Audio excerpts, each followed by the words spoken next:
Hey, so today we are back with the Polyend Play Plus, and really this one is going to cover all that firmware, just because if you haven't installed it yet, do it, because we've got a whole new synth engine to play with. We've got a new way to edit our synth patches, as well as some nice features to make this play a lot nicer with the computer. So enough talking, let's get straight into it.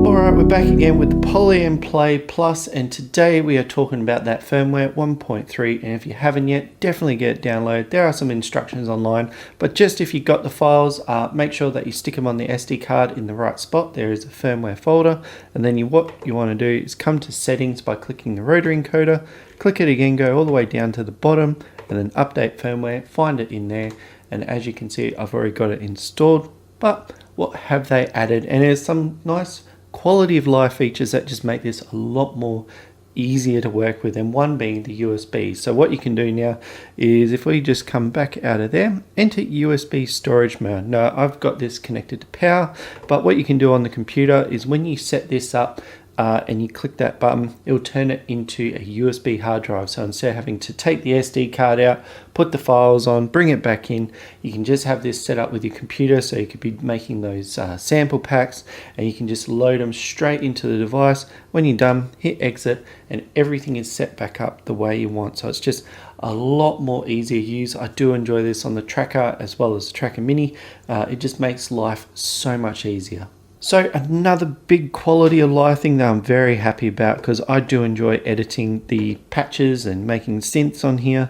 And what they've done is they've gone away from that massive table or list, and you had to like scrub through and then adjust things, and it was very fiddly. But I do enjoy the Tracker Plus Mini and the synth way of doing things. And what they've done is taken that flavor and fit it to the Polyend Play Plus's workflow. So what you can do, you can scrub through with this rotary encoder, and then if I touch these knobs here, you can see that they are all connected. So it's a very similar workflow for the Tracker Mini, Tracker and synth.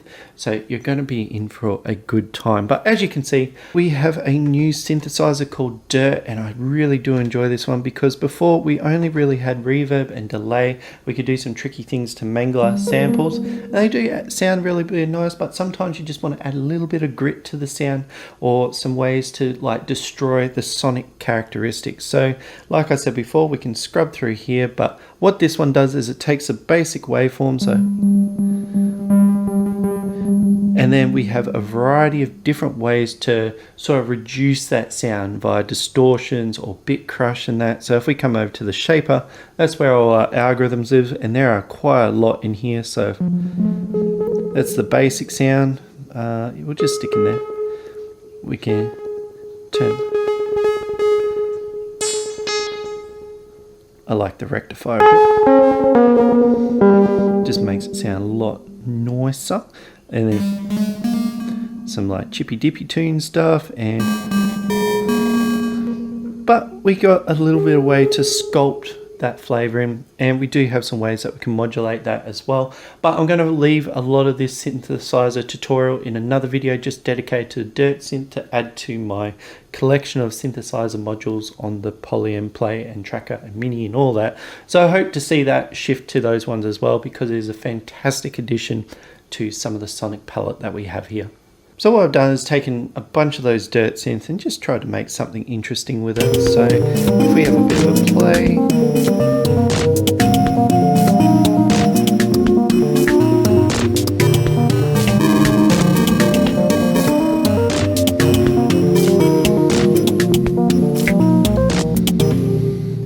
so I find this one really interesting, because it definitely hands into that sort of distorted, like harsh territory, but using some of those algorithms, you can shape the sound back like little lo-fi toy synths to like really ethereal sound. So I think this is really cool. Another area they say in the notes is in the Perc synth. They've gone through and done a bit of tweaking to the kick sound. So I've just got loaded up here, but between the Classic 8, they say that it's a little bit more accurate, but I find it still a really good synth to play with, especially when you're starting a track and just throwing a kick, like just gives you all the sound straight away. So you go have a good time with that one. So I hope you install the firmware, because those features just really take this device somewhere else. Because particularly, I always say with the Polyend Play, it's how you make those sample packs and build that sonic texture that's really going to enable this device to make some really cool music. So please do it. Have a play with that new Dirt Synth as well. I really do enjoy that they've added a way to add color, especially like with the whole Polyend series. We just really had delay and fit reverb for live effects on our synths and samples, but just being able to saturate and color it, not at a master level, but being able to do a lot more in that space. So I hope you did enjoy this one, and definitely, if you can, give it a thumbs up if you think this will help someone else, because getting the firmware out there to as many people, probably a bit late to the party, but it really does help people get the most out of these devices. And if you are looking for extra content on this one, I do have a series just dedicated to the Polyend Play and its synth engines and learning how to get the most out of it. So if you do enjoy that, I look forward to seeing you next time.